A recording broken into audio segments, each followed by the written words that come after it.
Every winter, I take our college group on a winter retreat. And this past winter, we had a great time. But on the last morning when we were cleaning up, one of the toilets got stopped up and there was water everywhere. Well, one of my ministry partners, Emma, without saying a word to anybody, began to clean up the entire mess. And so there was one of our leaders cleaning up toilet water. And let me tell you, it smelled awful. When we think of leadership, we often don't think of it in that type of facet in any area of life. Cleaning up toilet water? Yet a biblical definition really points to just that, being a servant. And as we continue our series, Chaos in Corinth, and we dive into chapter 4, we're going to see that one of the things creating chaos is a false definition of leadership and power. So let's dive in. We're going to read verses 1 through 5. This then is how you ought to regard us, as servants of Christ and those entrusted with the mysteries God has revealed. Now, it is required that those who have been given a trust must prove faithful. I care very little if I am judged by you or any human court. Indeed, I do not even judge myself. My conscience is clear, but that does not make me innocent. It is the Lord who judges me.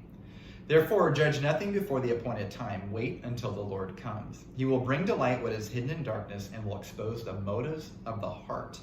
At that time, each will receive their praise from God. Now, it is so easy to allow our culture to influence our Christianity. And in Corinth, the people are putting a high premium on eloquence and rhetoric as a way to elevate others. So this attitude of the culture has infiltrated the church. And the Corinthians now are picking their favorite leaders.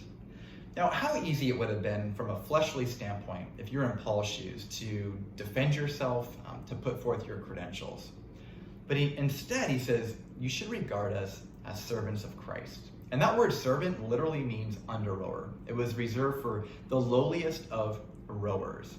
And so Paul's response to the Corinthians who are trying to elevate leaders and create cliques with them is to say, actually, you should regard us as the lowliest of servants. Do you and I see ourselves as the lowliest of servants in areas of life that we excel in? Now, Paul avoids the comparison trap that I think many of us fall into.